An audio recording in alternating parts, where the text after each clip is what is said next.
Hello, everybody. Thanks for tuning in to Awakening with the Girls.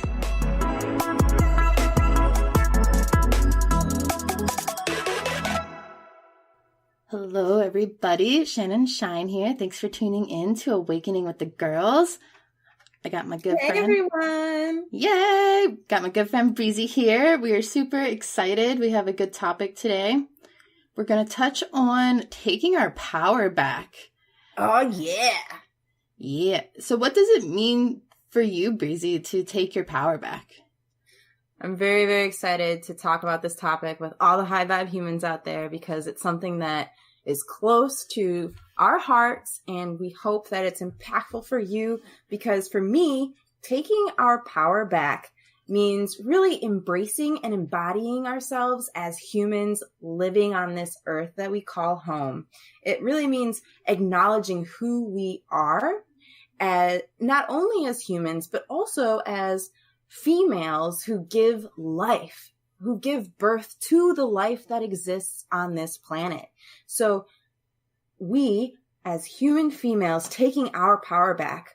And what does it mean to have power? Well, it's like the narrative that you create about yourself, taking that power back for yourself, taking back that narrative about your gender role, about your gender identity, how you're supposed to look as whatever gender you are identifying as, taking that power back, that power as your personal sense of self, your personal voice. And who are we taking that power back from? We're taking it back from people who wish us harm, from people who wish for our silence, from men who are engaging in this toxic masculinity, from people who have no compassion or understanding for what other humans are going through. So we're trying to take our power back from these people and trying to create a world where it's okay to be powerful, to be full of your personal power. So that's kind of what it means to me, and that's why I'm really excited to share this episode. Yes, that is great. I love how you put that out there and worded it. It's so true. And in general, I think it's just important to take our power back and so we feel empowered and we feel confident. To me, it's about feeling confident and having the ability and the strength to move forward. So power and strength kind of go together in my mind as well, to move forward and to achieve our dreams and to know that we can accomplish or manifest anything we really want into our lives. And I think that all of the different ways to empower ourselves and become powerful again and to basically stand up for ourselves is so important in this day and age for women and men of all ages, no matter where you are. Yeah, we definitely want to make it clear that we're speaking to men and other identifying men who want to be allies to females too. You know, this is about taking our power back and really, like you said, strengthening each other. Yeah, I think that that's just so important right now to remember that we're all in this together. But in general, it is really important to feel empowered and to feel confident in your body, in your energy, in your identity, and to claim that power. I know recently I've done a lot of claiming my power back by sharing my story, and I believe you have too. How has it made you feel when you start to claim that power again and your actions and your identity and energy as your own? Yeah, when I really start to claim that power, it feels different, right? Like at first it's kind of scary, and at first I'm unsure if it's okay for me to take my power back, if it's okay to feel comfortable being who I am. And recently, like you said, I did do a few things that kind of tested my boundaries, where I wanted to feel sexy, where I wanted to show other people that I can be sexy and that it's okay to display my female body. And at first I was really scared. Oh man. And I had to confront some of those doubts, some of those, when people make judgments against you and yet they haven't said anything to you, those judgments are just existing in my mind. They exist in my imagination. And I have to make sure that those judgments aren't really based in reality. Like nobody said it to my face, like, oh, you can't be sexy. But I still have that feeling that someone's going to look down on me for being sexy. And so I really had to acknowledge that and work through that. So sometimes it can, oh man, I've felt so many different emotions just trying to take my power back in that situation.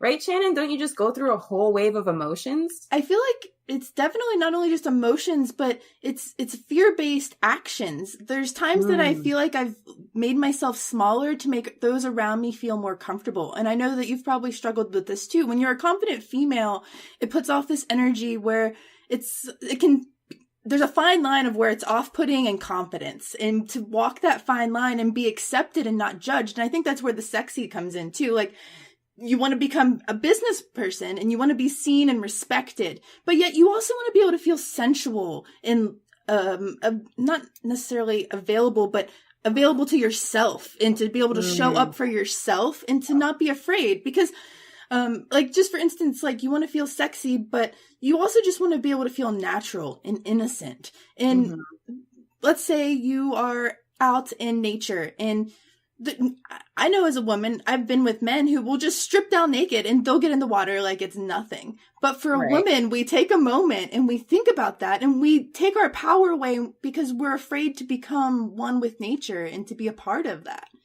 And that like sheet of emotions that hits me when I'm like, well, I want to be able to do that. But one, I'm with males, so is it okay for me to just get naked and not be afraid? Because we're trained to be afraid. We're disempowered to be afraid to be ourselves in our natural bodies. Oh, you touched on such a great point. Like, one of my biggest things is that in the summertime, it gets so hot and guys can just take their shirt off and relieve themselves. Whereas women, we have been trained to feel comfortable. Our clothing is helping to protect us from something, right? It's like something, quote unquote, protecting us from like the eyes of other people. And so when you want to take your clothes off, you have that second, like, is somebody going to look at me, or are they going to think I'm sexually available? Are they going to think things that I'm not trying to portray to them right now? Which isn't our job, right? It's not our job to make ourselves smaller for other people. Right. But then it's also on top of the, oh, am I too fat? Am I too skinny? Is this birthmark going to bother somebody? Like, it's not only the fact that we can't just get naked like a man can in the nature, but like, we have all these other self-conscious thoughts that are ingrained in us as females too. So it's so important to just be able to breathe and to take our power back and to do what makes us feel happy. But then at the same time, if we like to share that empowering, like, I know when I see other girls like on Instagram and stuff, it's empowering to see them be like out there and naked. And I'm like, it doesn't offend me because I'm confident in my own sexuality. But in a sense, it's like, I know if I put my naked body on Instagram, somebody's going to say something about that somewhere, and I'm going to have to deal with that action that I took. But I appreciate that somebody else has the confidence to do that, you know? So I think that's why I've pushed myself into photo shoots. They haven't been on that level, but I've went out and I've put my body as it is in just general out doing more female-based photography. And it's been so empowering. Oh, Shannon, don't kid yourself. You're modeling. You're totally a model right now. That's and so amazing. Are you.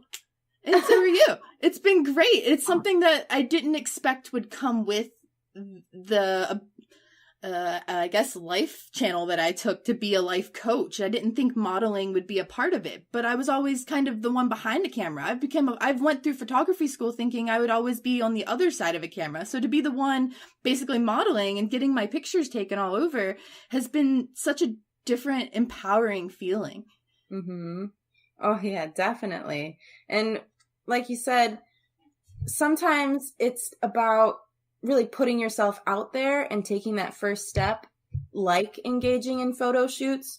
You know, when you see Instagram and you're looking at men and women and you're looking at all these high vibe humans, you know, looking like they're living their best life. When I see a picture like that, I know that I want that, right? I want to look that way. So then I know that I need to do that somehow, right? So I need to empower myself in some way to find a photographer in order to really approach to getting that picture taken, right? And you're living your best life by doing that and taking that action and not being afraid. There's so many people out there that wish they could just go on that adventure and to take that picture, or even to just take the power back and say, I'm going to pull to the side of the road and take this picture of this sunset right now? Because so often we feel like we are obligated to be somewhere at some time all the time. And we rush through life giving our power away. And we don't even stop to smell the roses, as they say. Right? That's such an important piece. I really like what you just said. The fact that if you want to stop and take a picturesque picture with the scenery behind you or the scenery around you, or maybe you just want to capture the moment or the feeling that you have, that is one way of taking your power back, is just by giving yourself a moment, by carving out some time for yourself to do that self-care activity, whether it is taking a picture or maybe going for an exercise or maybe doing some meditation, or maybe if it is just getting that chocolate cake that you get from that one store down the road and you're only going to have it for tonight. But that's you taking your power back. Mm-hmm.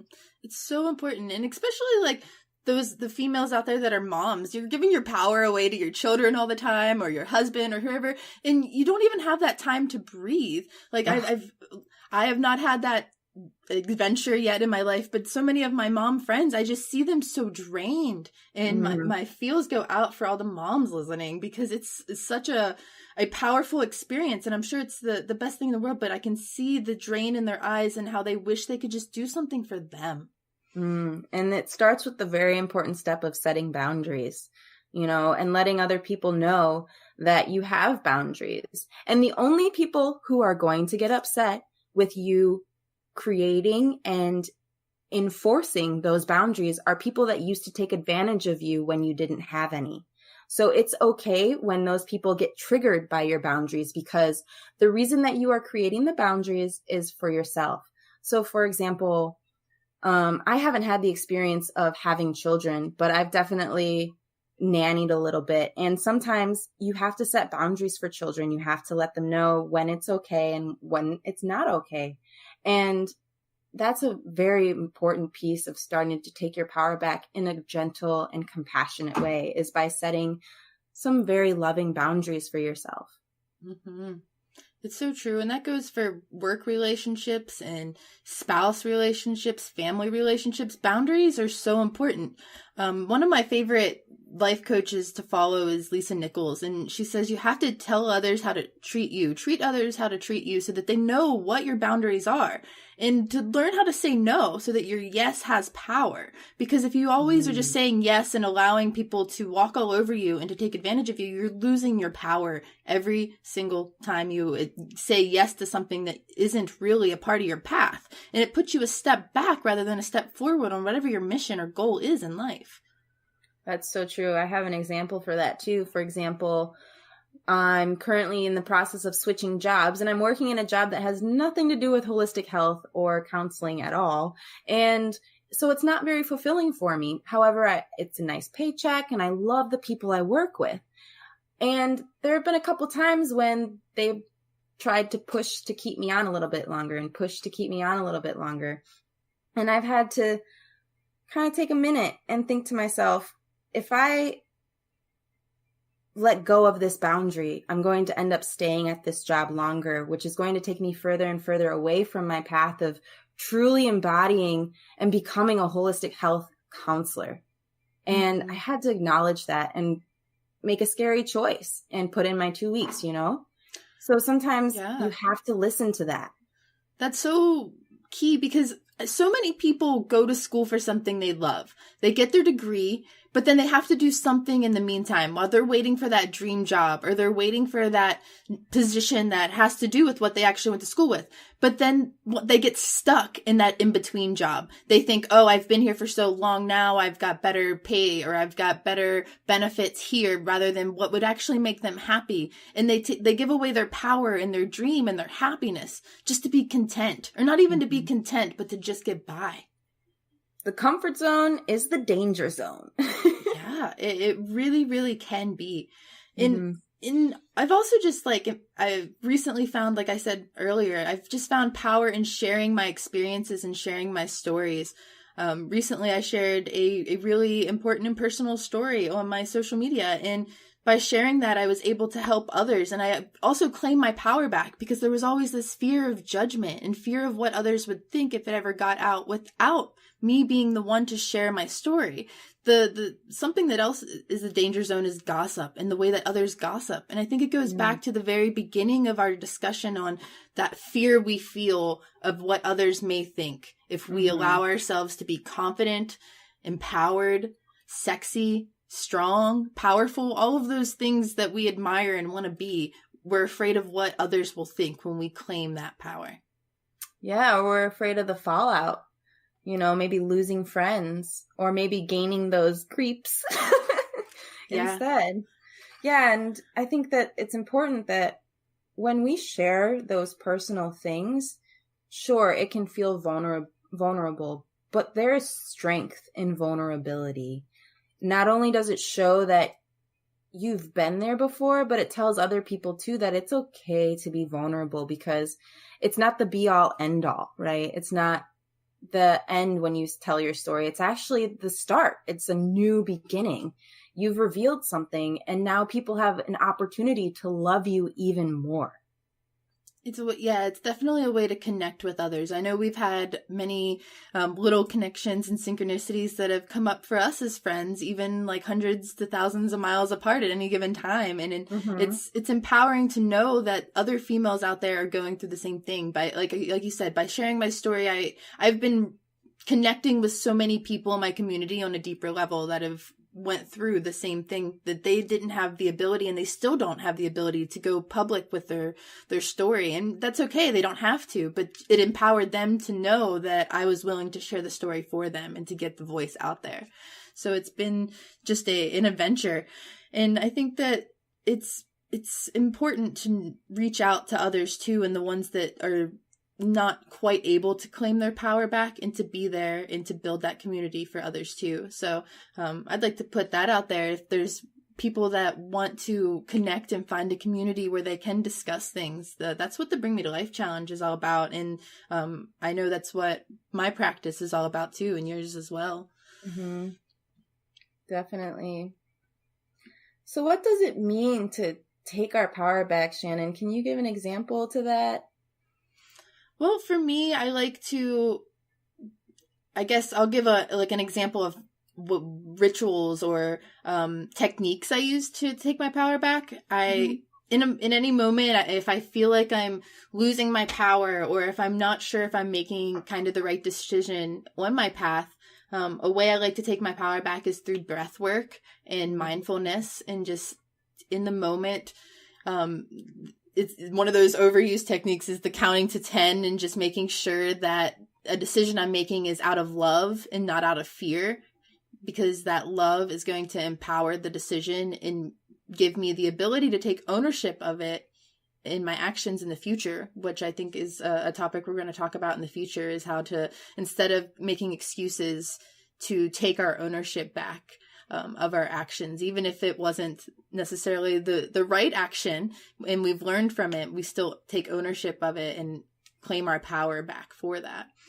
I also use connections through spirit to claim my power back. Connections with the archangels and my oracle cards and meditation.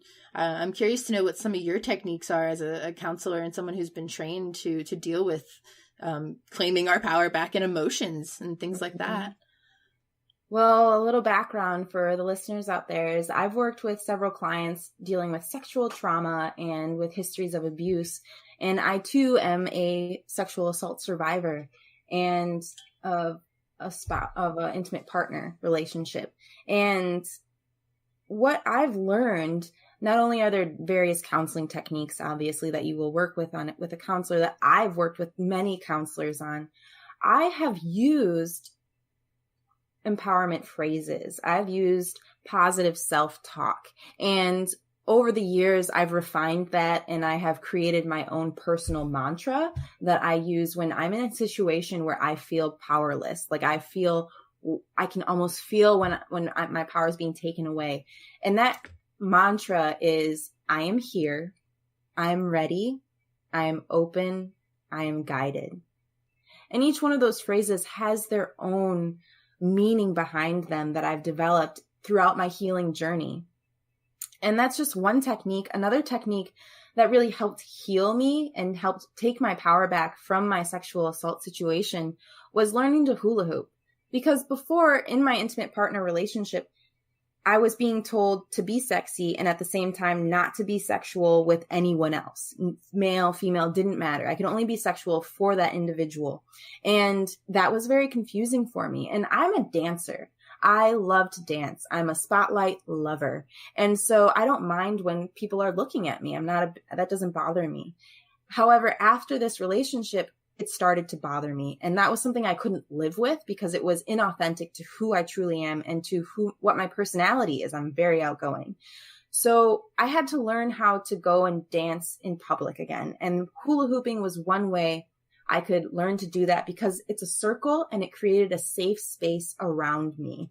If someone, a man, for example, got too close to me while I was hula hooping, he would get hit. So that's kind of made me feel safe. And it made me feel like I was gaining my power, that I was cultivating that power. So that's a physical technique. And then the self-talk is the mental technique. And those two techniques combined have really strengthened my healing journey in taking my power back over time. I love that. I've also used hula hooping as a empowerment technique. It helped, again, like you said, it creates a bubble around you. And it also builds strength because it's building muscle memory and emotional memory and gives you something to kind of focus on. And they use hula hoops in a form of physical hypnosis. So you can train your body, again, to move with the flow of your energy and the energy you surround yourself by.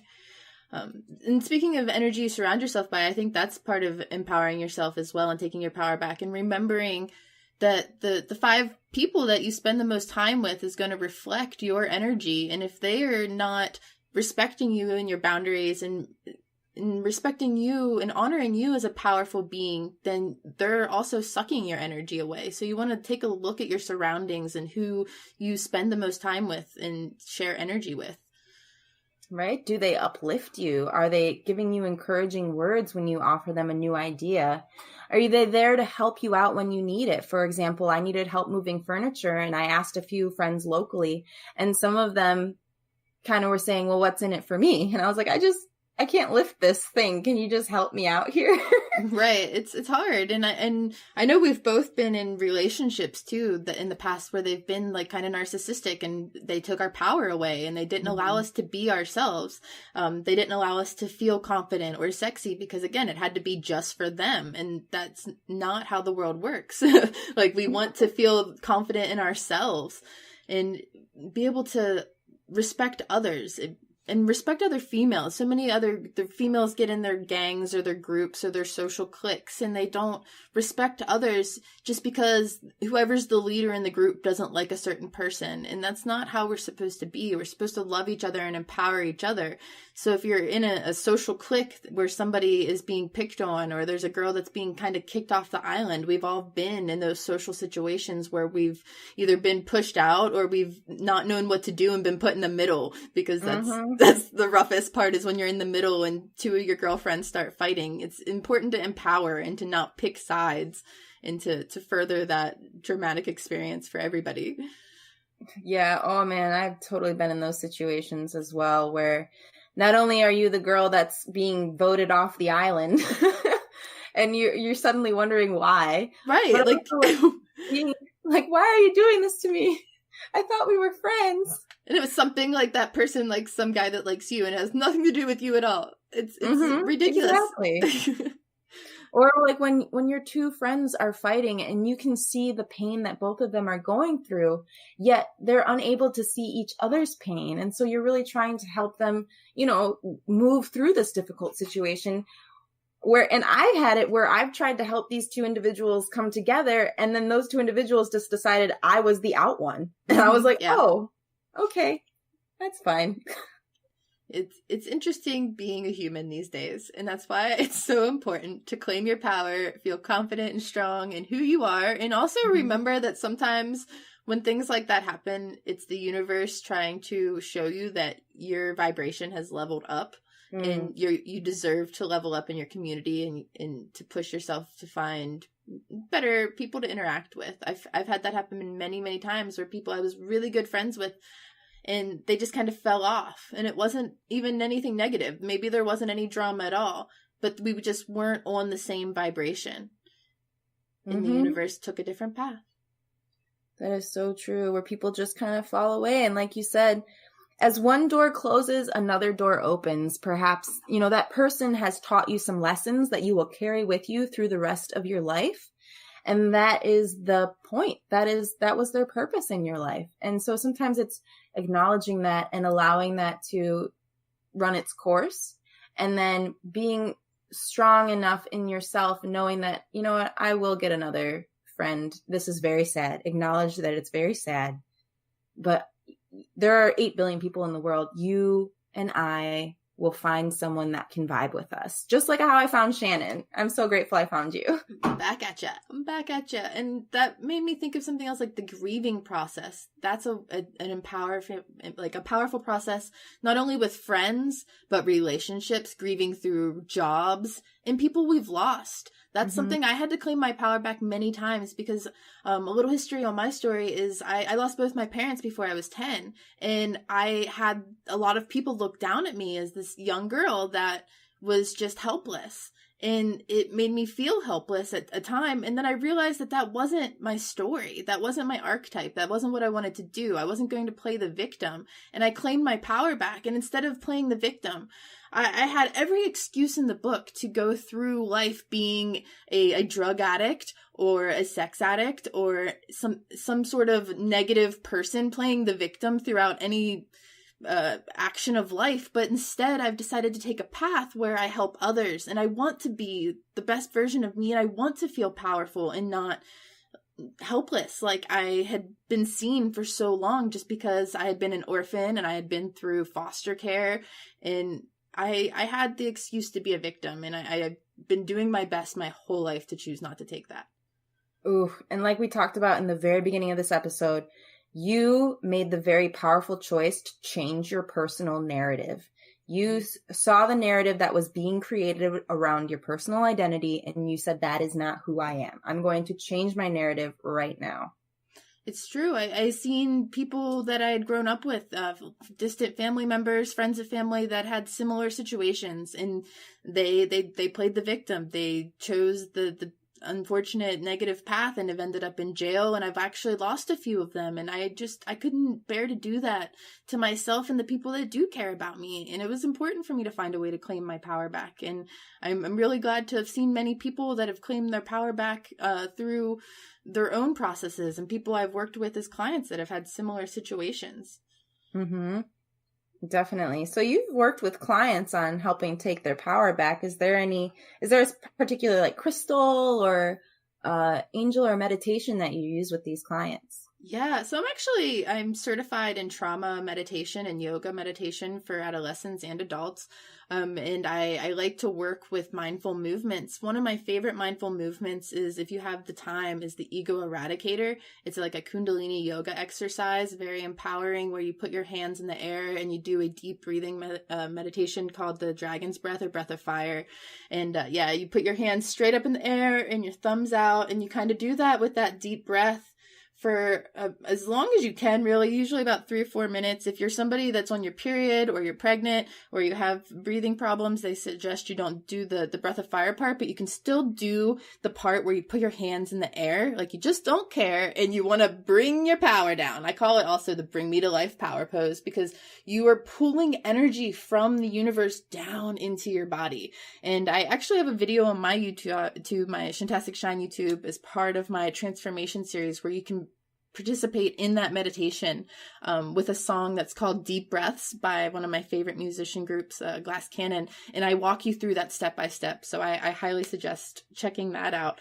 And you mentioned crystals. My favorite crystal to work with empowerment is probably obsidian.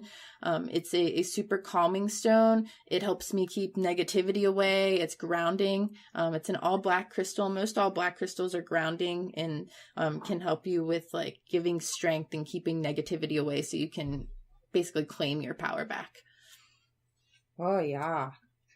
And I work primarily with angels, and one of the angels that can definitely help with that is Archangel Michael, right? Yeah, I was getting ready to ask you, who's your favorite angel for this specifically. Tell me about Archangel Michael. What's your visual and energy connected to Archangel Michael? Okay, so he's going to be your guy in the corner, right? He's got your back, and he's going to have that hot, fiery sword of truth, and he's going to cut away all those cords, cut away all those negative thoughts that are holding you back, and he's going to fight away the fear, and he's going to be in your corner and have your back, saying that I'm going to protect you from all those lower negative energies. I'm not going to let anything touch you, so you are free to take your power back. He's definitely going to be a support. He's going to be that person in your corner that you're going to want. Mm-hmm. I love it. I love using Archangel Michael for empowerment. He's protected me in so many situations. He actually got brought up in the story I mentioned earlier that I shared of my personal experience.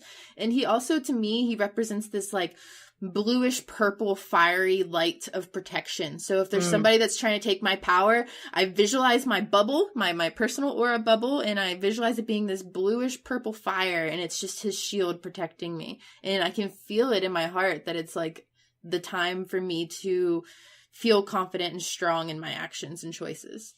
Mm-hmm. Yep. And another one, quickly after Archangel Michael comes in, with protecting you, you want to call in Archangel Raphael. Mm-hmm. Yep. For the healing, because when we do take our power back, I want to make sure that we acknowledge that sometimes hurt arises. Like I said, when you first erect boundaries for other people in your lives, they might have some pushback because they're not used to those boundaries. And so it's important to invite Archangel Raphael in to open the hearts of all of those involved in order to really take that power back in a compassionate way. Yeah, it's true. Raphael is another amazing archangel to work with. I highly suggest anyone who hasn't checked into the archangels and how to call them in to do so. I think we should make an episode of that in the near future, all about the angels. I know coming up soon, we're also going to discuss how to stop making excuses and take ownership of our actions. Whew, and yeah, that's a big one. We're going to just kind of have to talk about that all on its own day. Right. I mean, I can only imagine you have humans out there listening. You have all these things that are coming up in your brain like, well, I would take my power back, or that sounds nice. Like a photo shoot sounds nice. However, and we're going to have to address those excuses that you're coming up with right now. We're just going to have to dive deep and tear it out by the roots, so to speak. Yep. And that's what the Bring Me to Life Challenge is about. And that's why we're here to talk to you about it. So I think I have covered a lot of what it means for me to claim power back. And I'm looking forward to discussing it in deeper with these upcoming topics. Is there anything else you want to share with the audience today? Oh, yeah, definitely. One important piece about taking your power back and really acknowledging it is acknowledging that you have power, that you are worthy of it. And I think that's the first recognition that when I went through my healing journey, I had to recognize that I was worthy of love, that I was worthy of existing again, that I was worthy. I was someone. And that even though there are 8 billion people, that I am an important puzzle piece in this 8 billion puzzle piece of humanity that we are. We're all an important part of this complex moving system, our ecosystem, we are part of it. So it is important to acknowledge and claim that power and just know you have humans out there listening that you are worthy, that you are loved, and that we're here to help you and guide you on your way to discovering that for yourself. I love that. That's so true. You do have power, and you have the power to manifest your destiny and to change whatever narrative you have been put in if you are unhappy. And if you are somebody who feels like you have your power and you have claimed that power, we would also love to hear from you and how you did so and what makes you feel as if you are in your power or when you're in your most powerful state. I want to hear about all of it. Wherever you're listening, all of it. Tell us, talk to us. We want to hear from you. We need to know, how did you do it? Because we know how we did it. We've talked it over a lot, but how did y'all humans figure it out? Yes, that's what we want to know. Talk to us on whatever social media you're on and join us in the Bring Me to Life Challenge, where we want to hear about your stories. There's a community there building, and you should be a part of it. Yep. Shannon, why don't you tell the High Vibe humans how they can connect with you? You can connect with me through shantasticshine.com or my email, shantasticshine@gmail.com. I would love to hear from you. I'm on Facebook, Instagram, YouTube, all your favorite social medias. And I do sessions, and I love to do card readings and to just discuss if we're a good fit to work together. How about you? Oh, I would love to discuss with the humans about, working with them on approaching their trauma, working with them on creating healing routines for themselves. And if that sounds like something that you're interested in, you can connect with me on my website, goldengaian, GAIAN.com, goldengaian.com.